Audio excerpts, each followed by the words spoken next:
अगर हम इन रिजल्ट्स में लेफ्ट हैंड साइड्स को इक्वल करना चाह रहे हैं तो देखिए हमें क्या वर्किंग करनी चाहिए।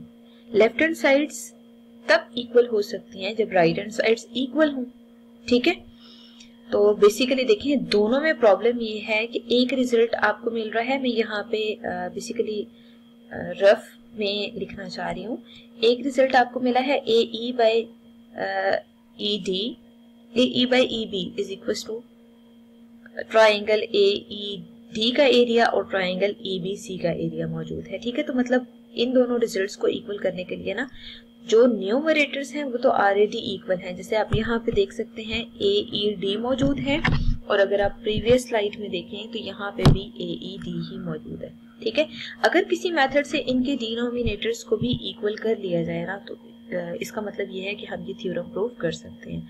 तो अब हम क्या करते हैं वर्किंग में, सबसे पहले इन दोनों ट्राइंगल्स को कोरेस्पॉन्ड कर लेते हैं। मतलब किसकी बात हो रही है, बी ई डी और ट्राइंगल ई सी डी, इन दोनों की बात हो रही है कि अगर हम इन दोनों ट्राइंगल्स को कोरेस्पॉन्ड कर लेते हैं तो इन दोनों ट्राइंगल्स की कोरेस्पॉन्डेंस से हम मे बी पॉसिबल कोई ऐसा रिजल्ट डिड्यूस कर लें जिससे हम प्रॉपर राइट हैंड साइड्स को भी इक्वल कर सकें, ठीक है। मतलब डिनोमिनेटर्स अगर इक्वल हो जाते हैं तो हमारे लिए प्रॉब्लम नहीं है, हम न्यूमरेटर्स को भी इक्वल कर सकते हैं। अब हमें उसके लिए क्या वर्किंग करनी है, ये जो दो ट्राइंगल्स हमने ड्रॉ किए हैं, एक ट्राइंगल है बी ई डी, ठीक है, और दूसरी ट्राइंगल है सी ई डी, इन दोनों को जरा हम कोरिस्पॉन्ड कर लेते हैं, ठीक है। इन दोनों की कोरिस्पॉन्डेंस से आप देख सकते हैं कि इन दोनों में ई बी एक ऐसी मेजरमेंट है जो दोनों में कॉमन आ रही है, ठीक है। ई डी अगर दोनों में आ रही है ना तो बेसिकली ई डी तो ई डी के कॉन्ग्रेंट है, अगर ये कॉन्ग्रेंट है तो बेसिकली ये कॉमन का स्टेप आ रहा है, ठीक है। फिर आप देख सकते हैं कि बी ई डी और सी ई डी इन दोनों के लिए देखा जाए ना तो बेसिकली ई डी और बी सी ये दोनों पैरेलल लाइंस है,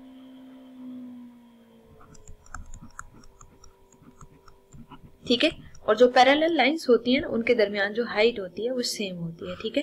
तो यहाँ पे आप ये लिख दें कि अगर ये दोनों पैरेलल हैं, हम ऐसा करते हैं, बेस्ट ही है इस रिजल्ट को हम यहाँ लिख देते हैं कि अगर ये दोनों पैरेलल हैं और there Heights will be same, ठीक है। तो यहाँ पे हम लिख देते हैं एल्टीट्यूड्स विल बी सेम, ठीक है। मतलब दोनों ट्राइंगल्स के जो एल्टीट्यूड होंगे ना सेम होंगे, सेम का मतलब ये है कि वो दोनों इक्वल होंगे। अगर वो दोनों इक्वल है ना तो बेसिकली अगर मैं आपसे कहती हूँ कि इन दोनों ट्राइंगल्स को देखा जाए तो इनका एरिया सेम होगा। क्यों एरिया सेम होगा, यहाँ हम रीजन लिख लेते हैं, area of triangles with common base and equal altitudes या same altitudes are equal in area, ठीक है। अगर उनका एरिया इक्वल होगा तो हम ऐसे करते हैं, शेड कर देते हैं इसको और लिखते हैं कि बी ई डी का एरिया और ट्राइंगल सी ई डी का एरिया क्या होगा, इक्वल होगा। इक्वल या कॉन्ग्रेंट आप कुछ भी लिख सकते हैं, ठीक है।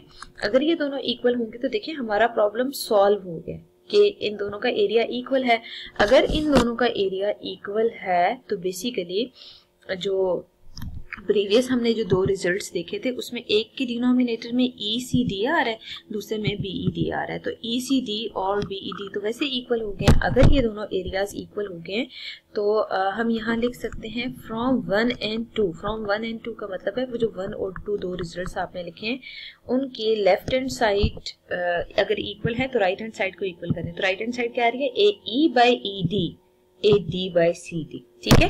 तो यहाँ पे लिखते हैं A E by E B किसके इक्वल आ रही है, A D by D C के इक्वल आ रही है, ठीक है। तो ये दो रिजल्ट्स इक्वल हो गए हैं। अब ये दो रिजल्ट्स अगर इक्वल हो गए ना तो बेसिकली हम इन्हीं के रेसिप्रोकल्स को भी लिख सकते हैं। मतलब अब ये भी लिख सकते हैं कि ई बी बाई ए ई भी कॉन्ग्रेंट होना चाहिए या इक्वल होना चाहिए D C by A D के, ठीक है। मतलब इन दोनों रिजल्ट्स को आप हमेशा यूं लिख सकते हैं। अच्छा देखें, अगर ये दो रिजल्ट होल्ड कर रहे हैं ना तो बेसिकली हम ऐसे करते हैं, यहीं से ना इसको रेशो फॉर्म में कन्वर्ट करने की कोशिश करते हैं। तो रेशो फॉर्म में कन्वर्ट करने के लिए हमें मजीद वर्किंग की जरूरत नहीं है, हम डायरेक्ट क्या करते हैं, इसी में ये जो रिजल्ट आ रहा है आपके पास,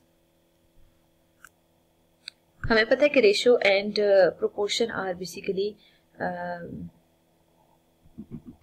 इक्विवेलेंट, ठीक है। तो ये जो रिजल्ट आ रहा है ना ए ई बाय ई बी, तो मैं इसको रेशो फॉर्म में कन्वर्ट कर रही हूँ। ए ई बाय ई बी को A E ratio E B is equal to A D ratio D C, ठीक है। तो मतलब इसको हम डायरेक्ट लिखना चाहें डायरेक्ट लिख सकते हैं, और अगर हम इस रिलेशन को लिखना चाहें तो तब भी हम लिख सकते हैं E B ratio A E is equal to D C ratio A D, ठीक है। These two relations are basically equivalent here.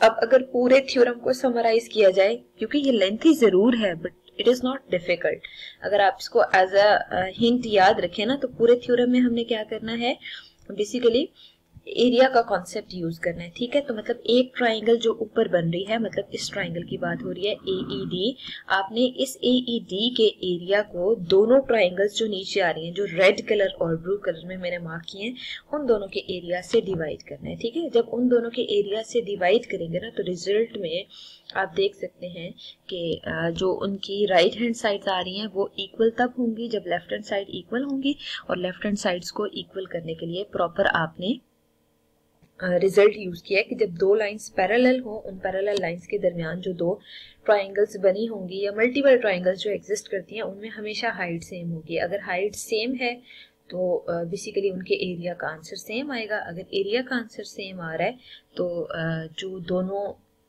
Left hand sides है वो इक्वल होंगी। लेफ्ट हैंड साइड्स अगर इक्वल है तो राइट हैंड साइड को हम इक्वेट कर सकते हैं by using transitive property of real numbers, ठीक है। तो फिर जब हम उनके रिजल्ट्स को कंपेयर करेंगे तो आप देख सकते हैं कि ये रिजल्ट प्रूव हो रहा है, ठीक है। अब अगर आप ये वाला रिजल्ट प्रूव कर लेते हैं तब भी ठीक है, और अगर ये कर लेते हैं तब भी ठीक है, बट ये है कि ये जब आप इसका रेसिप्रोकल लेते हैं ना, तो ये दोनों रिजल्ट्स जो होते हैं इक्विवेलेंट होते हैं, मतलब इनकी जो रेशियोज होती हैं हमेशा इक्वल आ रही होती हैं। तो इट्स अप टू यू, आप जस्ट एक रिजल्ट प्रूव करते हैं या एट द एंड आप दोनों रिजल्ट को ही इक्विवेलेंट फॉर्म में लिख देते हैं।